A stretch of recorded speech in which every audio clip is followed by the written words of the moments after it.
turn this on and see if we can, hopefully people will be able to hear me. We are dealing with a few glitches in our electronic systems here tonight. We had some problems with our presentation, but thanks to the magic of the computer projector, we do have now some visuals as opposed to being shown on the large screen behind me. I should, since there was no formal introduction, I should introduce myself. I am Tom Parker, a lifelong resident of North Reading, and have always been interested in history, and been an active member of this organization since childhood, where I was where they didn't, back in the days when they didn't have membership for youth, they had no such things as youth members, but I was always present and always here in the background in its early formation. And as many of you know, my mother was one of the charter members and founders of this organization, which was this organization was a child of the Antiquarian Club, which was founded in 1953, and then some 10 years later, this organization, as we know it today, was formed. My interest in North Reading, history in general, has always been present, and I was always delighted to hear the stories of my family's history as told to me by my grandmother, who was from Maine, from Bucksport, Maine. And so very early on, I became interested in the history of Bucksport, and my grandmother would tell me absolutely fascinating tales of her childhood. She was born in 1866 and was hale and hearty practically up to the day she died in 1960 at the age of 94. Oops. Sorry about that. Oh, that's apologies. So a lot of the family history was interwoven with town history, and that really is the topic of tonight. Is what do we really want to know about a town? And basically, we really want to know as much as we can about a community, how it worked, how it functioned, how it interacted. And a lot of that, the key to that, is in genealogy, or broadly speaking, family history. And that's why I suggested the title of the talk, Barking Up Other People's Trees. This was a lecture that was thought about by both myself and by our late member and great friend of the Society, Nancy Goddard, she and I both had a deep interest in Maine history, as her family came from Maine as well. And so we thought it would be fun to talk about using genealogy and family history as a tool to better understanding town history. So tonight it's going to be somewhat informal. I'm going to talk about using examples from both from North Reading and from my research in Maine. And really the purpose of this is not to give you lessons in genealogy, because I'm not a trained genealogist, but I am a professional historian by both my undergraduate work and my graduate work in history. I have very been interested in how communities function as a community, how they work as a people, and really if one wants to reconstruct local history in doing research, both by the professional researchers who are serious, or by people who are just really interested in local history. What I'm trying to do is to inspire people to think outside the box, and that really is what I'm really going to be trying to cover tonight. And when we go through some of these little tales of local history, I think you can go and if you are looking at a town, one of the kind of the natural things you might do is go around and let's look at all the large houses that were built in the 18th or the 19th century. The second thing you might do that is equally revealing is go to the cemetery. See who has the largest tombstone.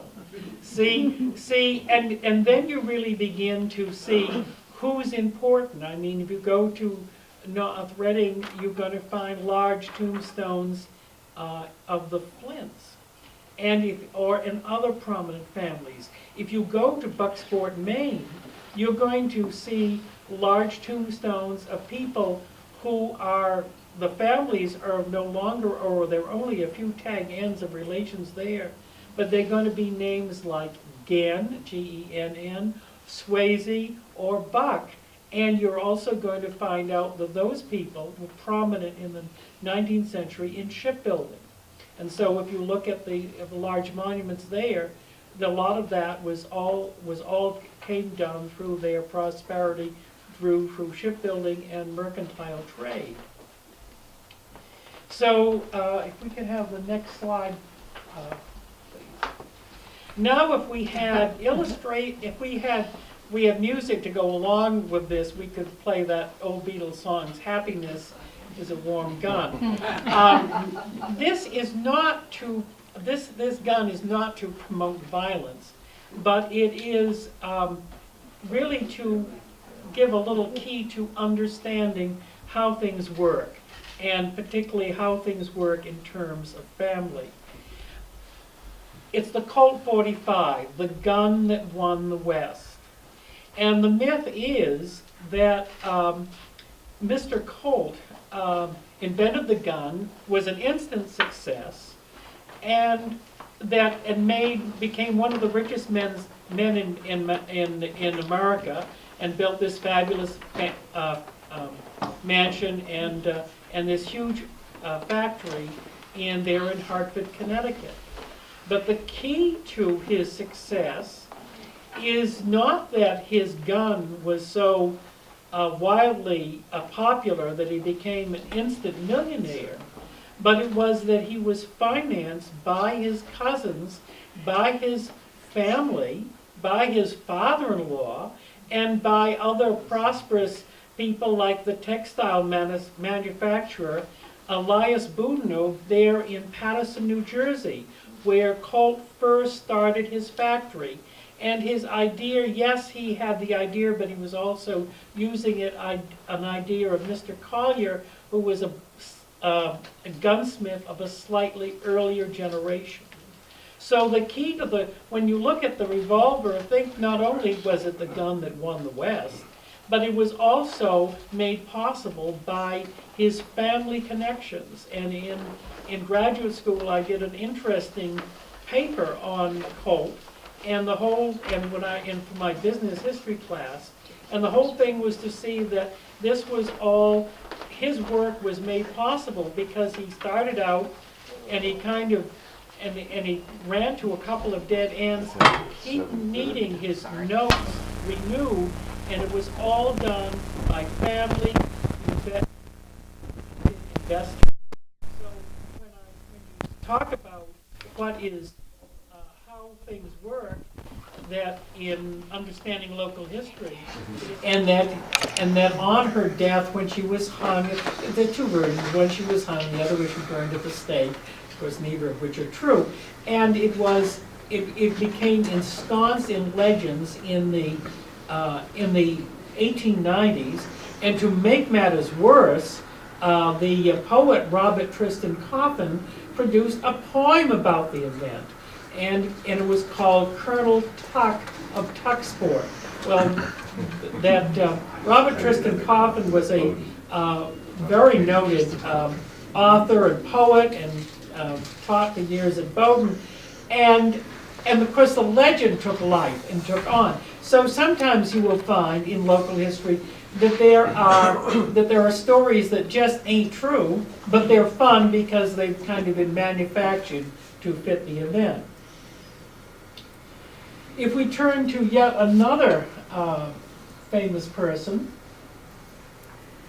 and here we are, our own North Reading's own George F. Root. And here in North Reading, well, Root, we all know, of course, produced all his wonderful Civil War songs. And he Tramp, Tramp, the Boys of Marching, Turning Tonight in the Old Campground. But he did something else. He established a music school. And here we are in the third meeting house. And he established as a young man in when he was now established as not only a composer but a music teacher. He decided and found this building was available as a place for his, what they call the North Reading Normal Music Institute.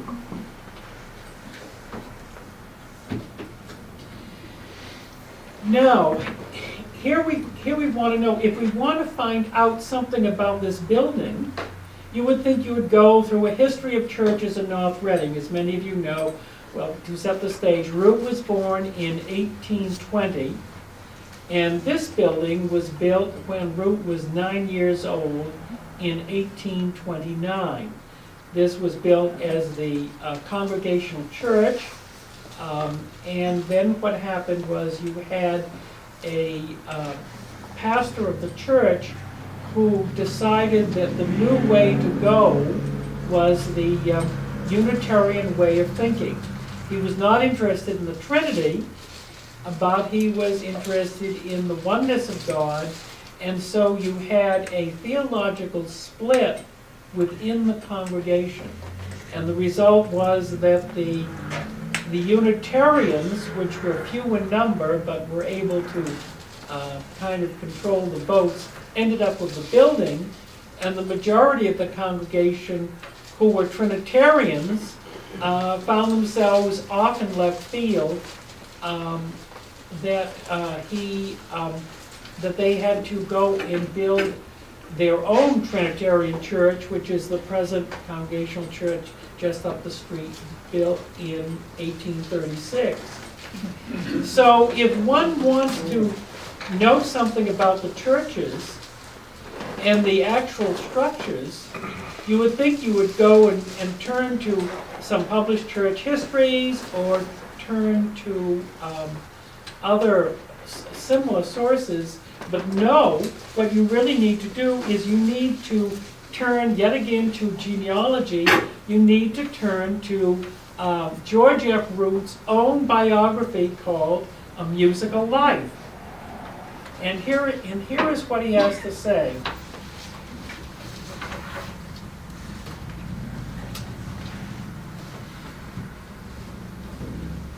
If I can turn to the right page here.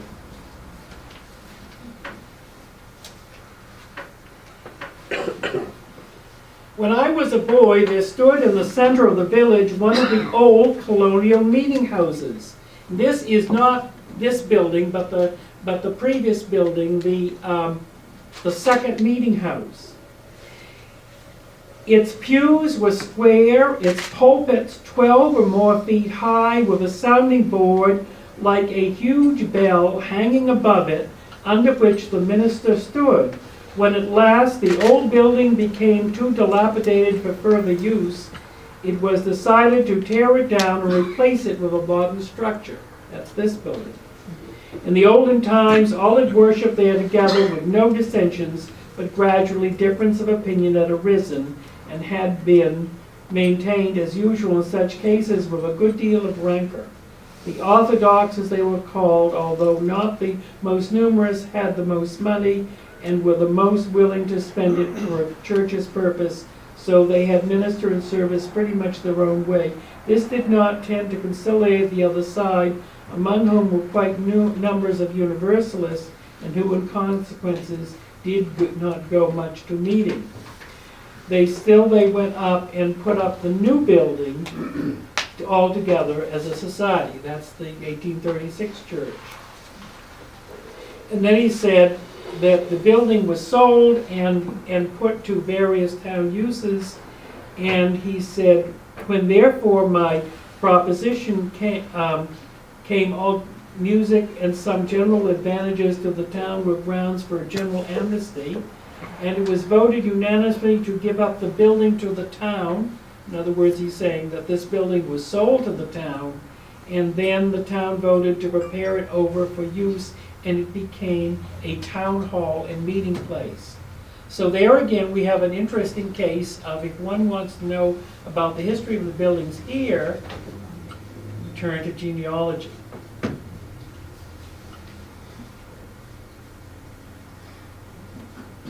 Go to the next. Now, here is the fun part. I think that it is amazing what you can find on eBay if you are doing research, and you don't need to spend a dime. You just need to look intelligently. And if you want an illustration of a particular place, of a building or that, you will find numerous postcards for sale. And if you can just click on the image, you can get yourself a free image of a particular building or structure that you might find or want to use for local history or research purposes, all free of charge. You also never know what you're going to find. In doing local history, I found a letter that came up for sale. This was in my search for Bucksport history, and the letter was that of a local minister to his wife. And I said, oh, this is interesting. An early Bucksport minister writes a rather newsy letter to his wife, and that's kind of nice, and that's quite interesting. So anyway, I think it was $5 plus $1 postage, so I bought it. Well, you just never know what you're going to buy. And I got the letter, and I was very excited, and I opened it, and then I discovered that the person who was selling it didn't give a full description on the letter. The letter, yes, it was a letter to the ministers, by the minister to his wife, but he had recycled a letter. He had written the letter. On the back of the letter was an earlier letter. The letter was a letter sent to the minister expressing condolences on behalf of the church on the death of the minister's father. And I read the letter and I said, this is interesting. Then I looked down at the bottom of the page. I could not believe it. The letter was signed by the chairman of the committee, and it happened to be my great-great-great-grandfather. Wow. So you just never know in your search for local history what you're going to come up with. And so that really one of the projects I'm involved in at the moment is writing a class history of my college class. I'm also very interested in the history of my college, which was Franklin Marshall College in Lancaster, Pennsylvania. And I generally, when I see the postcards of the college come up, and oftentimes the images on eBay will be quite good and clear, not terribly fuzzy. And oftentimes the postcard sellers will show both sides of the card. Well, there was recently came up at auction, which I bought, I think, $2, a picture of the college library. And it was probably taken around 1920 or something like this. And it's a very common postcard. I have several of them. But I definitely had to buy the card when I looked at the message of the card, and it said, "Dear brother, this is my library. I'm going to try and read all 70,000 volumes." Wow. And it was obviously a card sent by one of the students at the college. So when you're doing this type of research, it really is, it's great fun when you find all these unexpected resources in other places. Here is yet another one, and we go to the next slide. And here is the Buxton Firehouse. And what have they just celebrated? Well, this is a picture of the firehouse in full glory with one of the engines. There were two engines there. One was called the Torrent and the other Deluge. But let's turn to the next picture. And here it is, all decorated, and it's got flags out, and they are all in full parade dress. And this is a picture of a stereopticon, and it's rather a rare stereopticon, and it's of an early fire station. And it was very pricey. It was $85, and it was well beyond my budget. But what excited me, and I'm sorry I don't have a photograph of the other side, is show both sides of the stereopticon. Now, in the center of the cemetery, of Oak Grove Cemetery there in Bucksport, one of the 3 cemeteries in the town, is a wonderful Civil War monument. And for years, I have been trying to find out, when was the monument erected? When was it put up? Is there any information about it? No. I searched the library high and low. I searched the historical high and low. I tried to scan early newspapers. No results.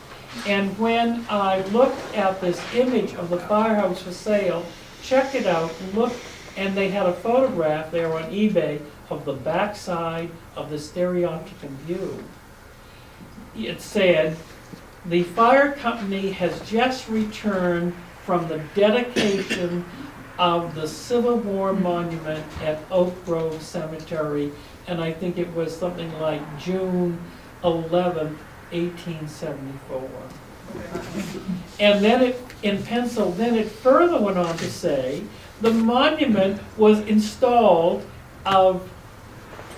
had arrived and was installed on June 3rd and had been delivered by 4 teams of oxen and is made of Scotch granite. I mean, like, how lucky can you get? So there you were, that question that had been bugging me for years, all of a sudden turned up in this most unexpected source. So there again, you just never know what you're going to find if you look in all the most curious places.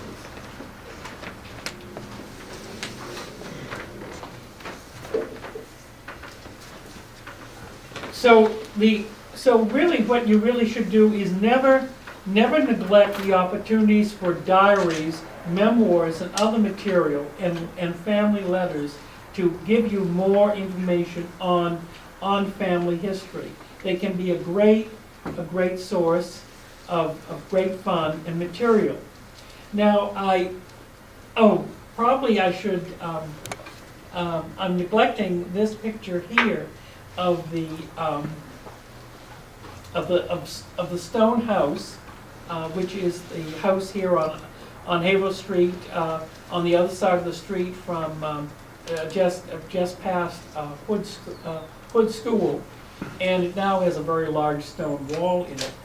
And my family home is right across directly across from the stone house.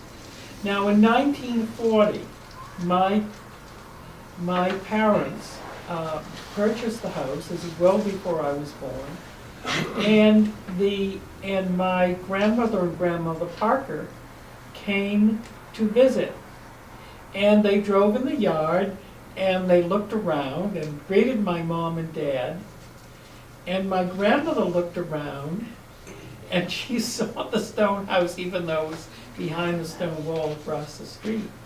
And she said, "I remember that house." My mother said she do. She said, "Yes, I visited as a child."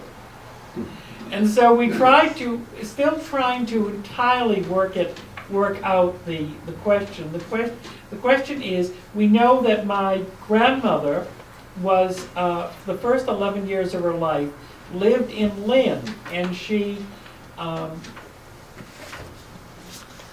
her father had come down from Bucksport, Maine, and was working as a merchant selling timber cut at his father's woodlots in Maine, on the waterfront in Boston, there on Long Wharf. and they lived in the inn, and he commuted by train daily. But I still have a hard time trying to figure out how they knew and met the Flints in North Reading. I have a suspicion that I know that rather convoluted but interesting, if you go to the and look at the history of Charles Flint, the husband of the Flint Memorial Hall, of course, was given in his honor by his wife Harriet Flint, that in his early years that he apparently was active in the gold rush and made his money in part of the gold rush, and then he came back to North Reading. If you and let's I think is the gold rush the next. Oops, no, we're heading back. So I will. There we go, and there we have San Francisco Bay, and one of the people that had established a store not far from San Francisco Bay was a member of the Flint family, and I think there possibly was a connection between Mr. Flint being out there and the Flint merchants out in San Francisco. Also, at the same time, there were people from Bucksport. So I think there is a possibility that the folks from Bucksport met the Flints from North Reading out during the gold rush days and continued a relationship, and that's why my grandmother came out to visit the Flints in North Reading. So the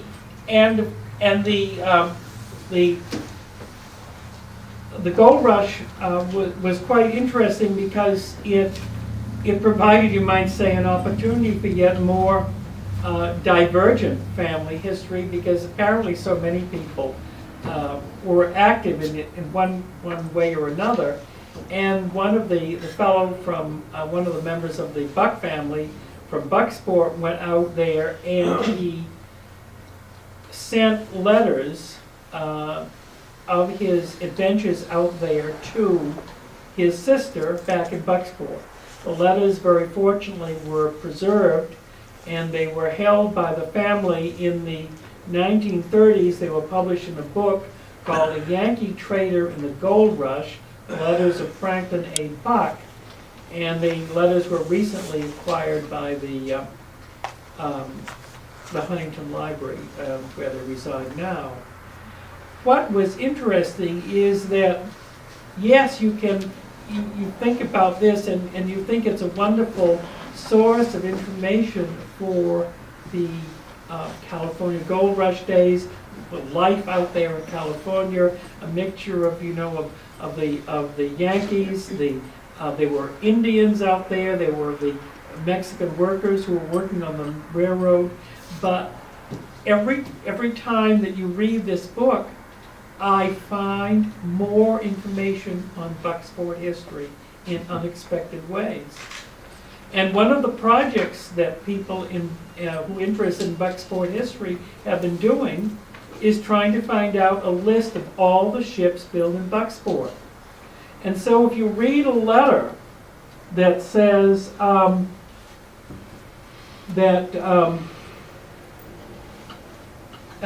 that came from, was written in 1851, Franklin Buck decided to go on a journey from San Francisco. This was a little side journey that he made, and he went and he visited Tahiti and went on as far as Hawaii. Well, what does he say? He says, "While I think of it, give my compliments to Joseph Buck. He was a noted shipbuilder, and tell him I think the Columbia is a beautiful schooner. She is a fine sea boat, sails first rate, made 140 miles a day, close hauled on the wind, and if she will only beat the Jane Hersey to San Francisco, I shall win a dinner at the Jackson House.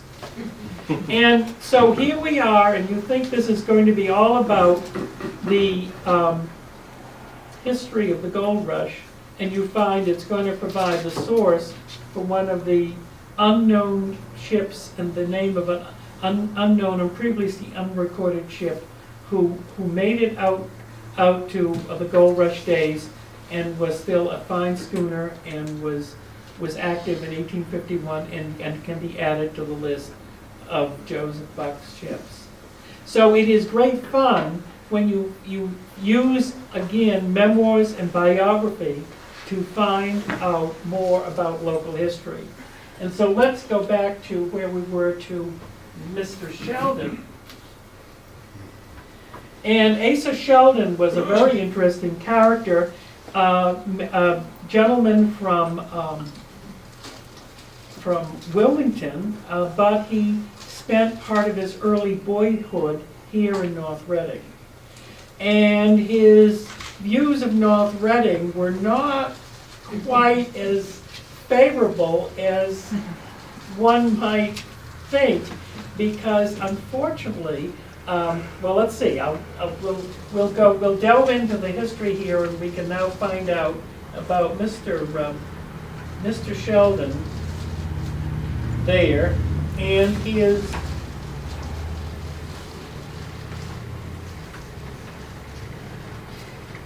here it is. He's quite young, and his father needed a cow, and his father went to Mr. Parker here in North Reading. This is not my family. We bear the same name, but I claim no lineage to this fellow, and rightly so. And his father agreed that rather than pay the $22 for the cow, that his boy, Asa Sheldon, would work for him for a year. The agreement was that he was going to have winter schooling. And he said, Mr. Parker appears to have been exceeding miserly and was willing to let me slide on the ice because it wore my shoes out. But thanks to Mother Parker's adroit management, I found frequent opportunities to enjoy an hour of glee on the ponds.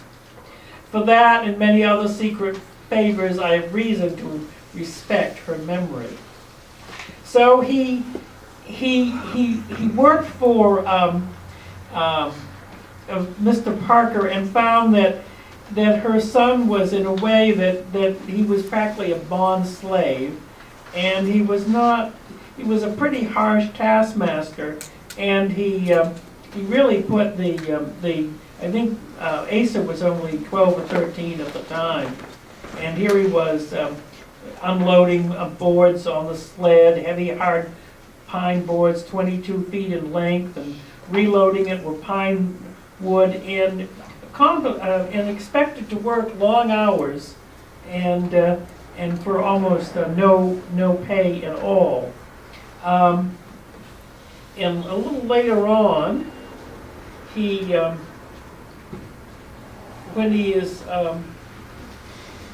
a little later, he says, I now steered back to my old neighborhood in North Reading and let myself to Parson Stone to do haying and harvesting and work for board in the winter and attended school. On vacant school days, I sometimes would drive a load of wood to Salem for the parson and receive 25 cents. I well remember buying cotton cloth for shirts for myself at 30 cents per yard, 5 cents more for 1 yard than I had for a day's work. And it was called very cheap, much cheaper than it had been. I used to think at that time if there was as much difference between heaven and hell as between Mr. Parker's and Parson Stone's, there was difference enough. So yet again, we really find some real treasures about and commentary on life in North Reading through using memoirs, and they can really be a very valuable resource, and to find out little bits and pieces piecing together of local history. One of the interesting things about in that we find in George F. Root's that I almost forgot to mention was that he goes to the end where the farm is there at Willow Lane, which was a lot of us knew was the Eisenhower farm, and he is headed to Boston as a boy, and it is the 1st of October, and he waits and waits and waits for the stagecoach. This is, of course, the stagecoach that you heard Don Doyle talk about a month or so ago, and he waits and waits, and a fellow in a horse and wagon comes along and says, young man, what are you waiting for? He says, I'm waiting for the coach. And he said, well, it's the 1st of October. And he says, don't you know it? They've taken the stagecoach run off. He said there was so much competition with the Boston Lowell Railroad that they've ceased the run of the stagecoach. So it's kind of interesting that here, if you want to find out when does the stagecoach stops, again, turn to a local memoir, and you're going to find it all documented by George F. Root.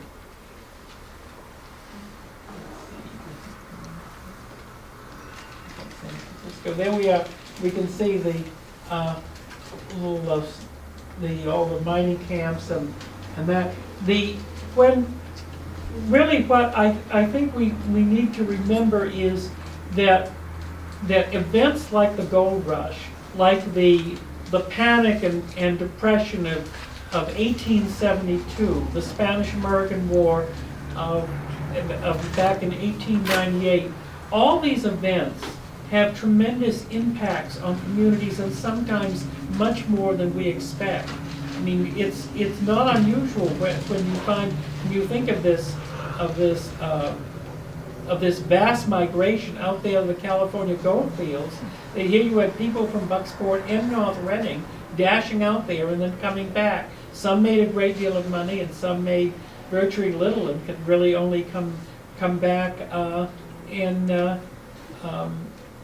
with practically about the same amount of money that we went. In my family, there is on my mother's side, there is one of my great grandfathers went out there on a ship that was going to California as a cabin boy, and he went out there and he decided not to try his luck in the gold fields, but decided he was going to come back to Massachusetts, and he couldn't. He couldn't because all the ships, once they got out there, no one was leaving, and there was nothing heading back.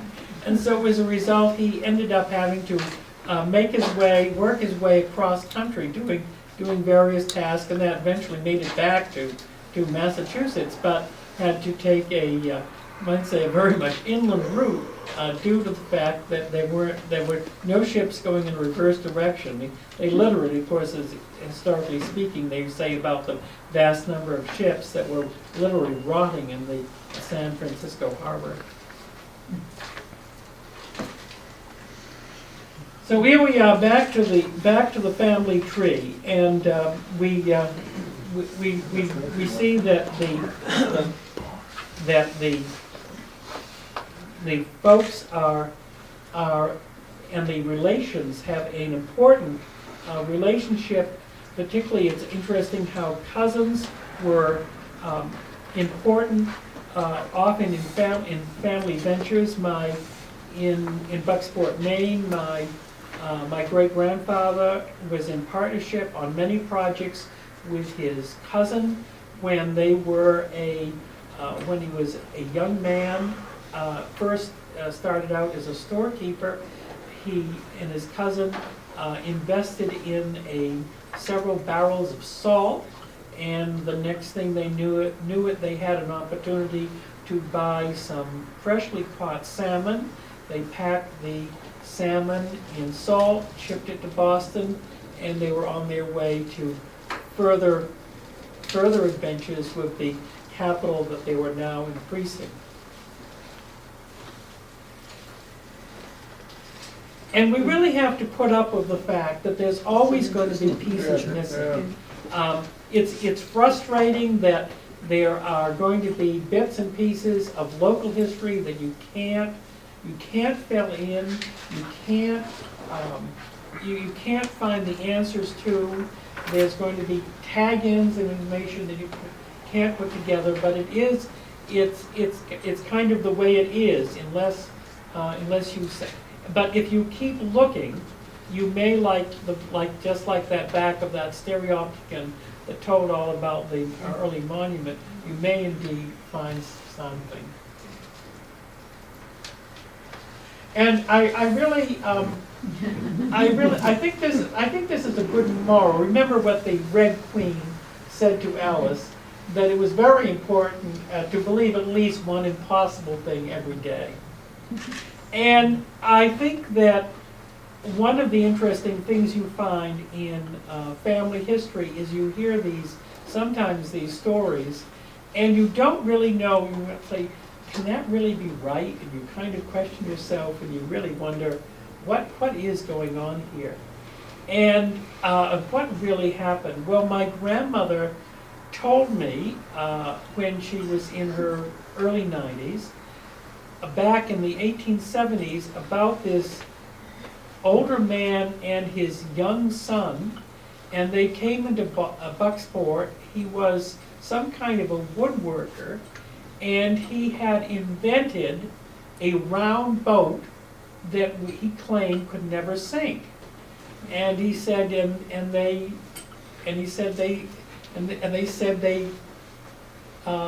sailed off in it. Well, when I was in my teens, when my grandmother was telling these stories, I was very good. I tried to ask at least a few questions, and I jotted notes down. They weren't as accurate as the notes that I take today, but at least I jotted down what I heard and what I remembered. Well, a number of years ago, I decided to take on the round boat story. And I said, this sounds interesting, but it almost sounds too good to be. I almost said, this is like Alice in Wonderland. This is one of these impossible things.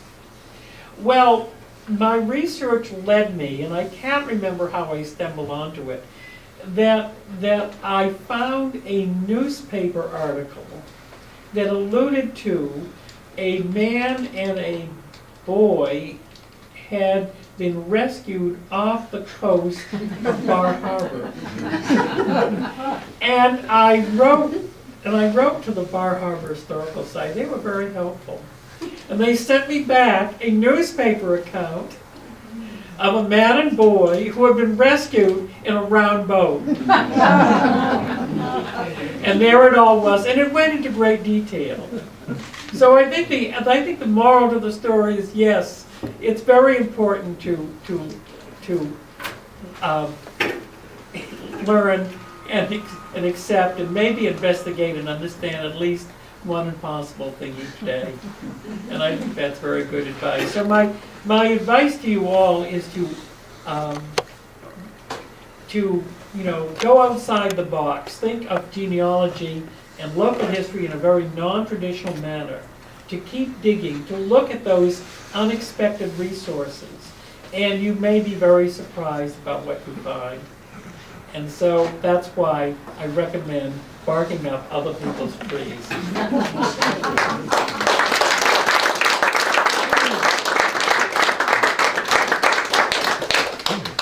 I don't know if anybody has any questions, but I'd be glad to answer them. I like the idea that you said that there will always be a missing piece. Yeah, yes. Yeah. And you kind of have to accept that, or that you may not be the one that finds it. It may be others later that are going to turn that up. I've been looking for a missing piece for about 10 years.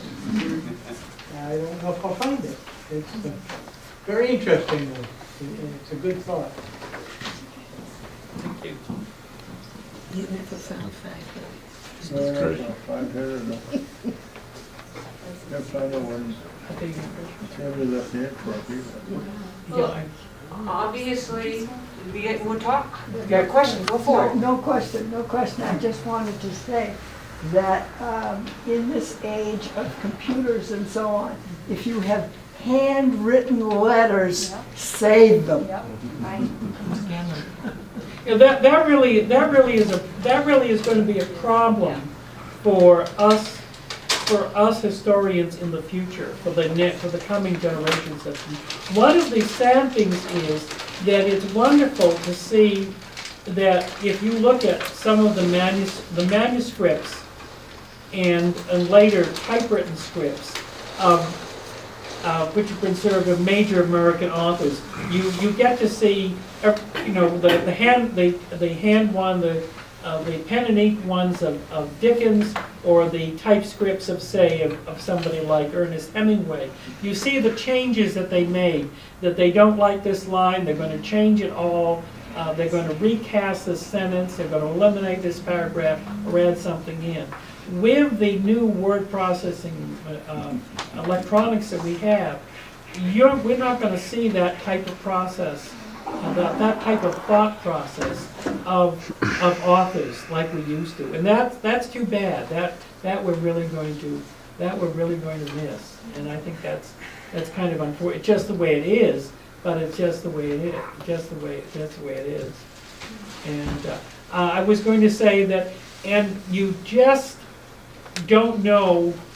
You also, it's fascinating. You don't know what resources are out there on the internet that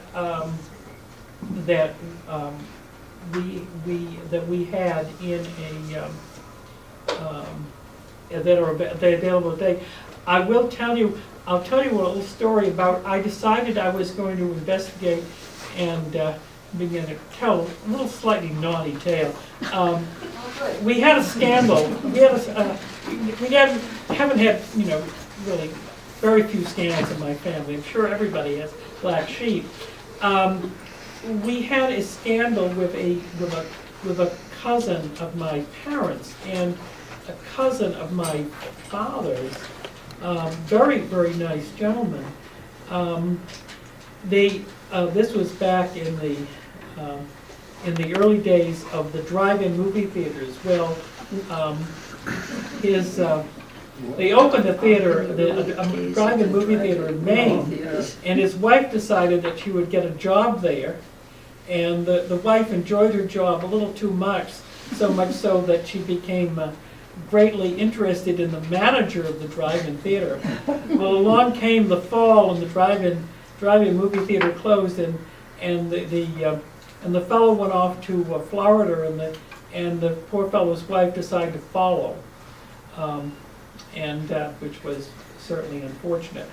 But I decided that I would look up about the drive-in movie theater, and there is that someone has put together an entire history of the drive-in movie theaters of Maine. So if sometimes you have an idea about you have someone and you feel like no one is going to have any. There's going to be no information about this.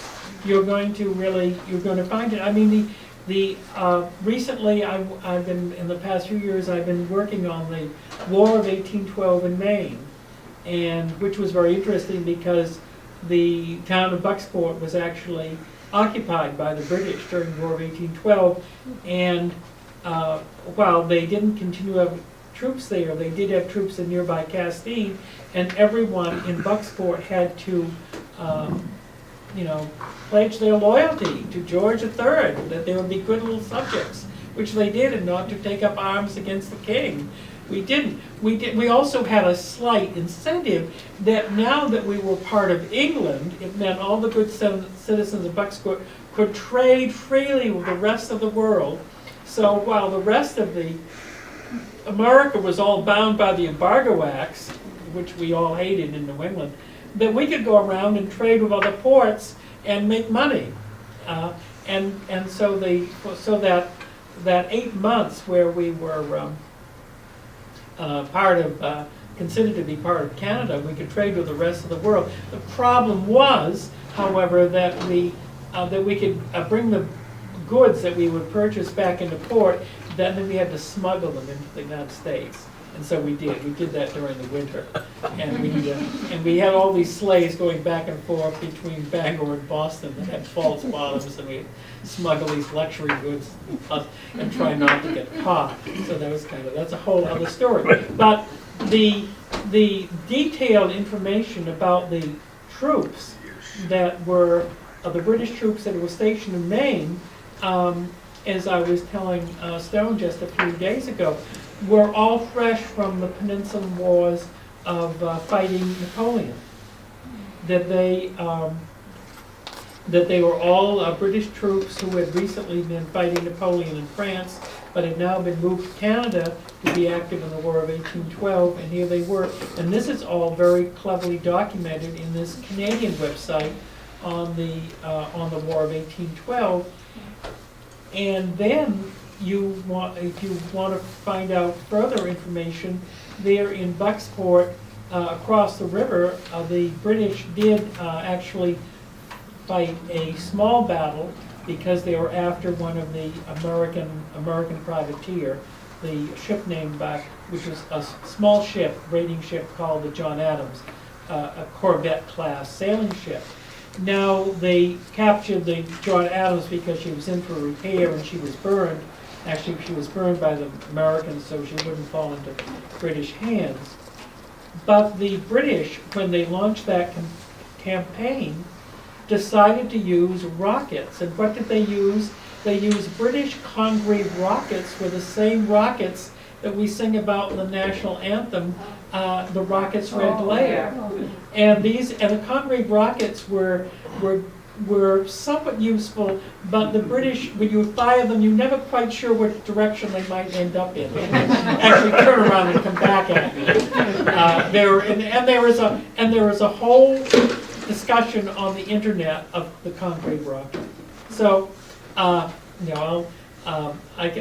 could go on and on about the War of 1812 Maine, but I won't. But it is fascinating to today to use the tools of the internet to get at these, really, what we would have thought years ago would be unassailable problems, and now we really can get and wear a grip on them. Yes. Yeah, I can relate to that. I'm a genealogist. I just got done with going to a genealogy conference in New England, and I found out about this wonderful new website that will tell you all about ships. It's called shipindex.org, and you can sign up for it. This guy gave a talk on it. I couldn't believe it. So he's trying to put all the information in books and letters and documents all onto the internet and index it. You type in your ship name and it'll give a big list of all the ships, and then you click on the links and you can find all this massive storehouse of information. It's incredible. So as an example, so I have a third great grandfather who was a sea captain. I knew out of Salem, Mass. I knew that he sailed on one particular ship, but I want to know, did he sail on any other ships? So I put in his name and I found, yeah, he sailed on 30 other voyages. And here they all are, and I could see each one. Wow. And I could see the crew members that sailed with him. So it had the names of the crew for every one of those ships. So it's out there. You just got to know where to look. What's the website again? Thank you. Shipindex.org. Yeah. Thank you. Wow. Oh, I believe that refreshments are now being served. And obviously, while you're snacking, you can be talking.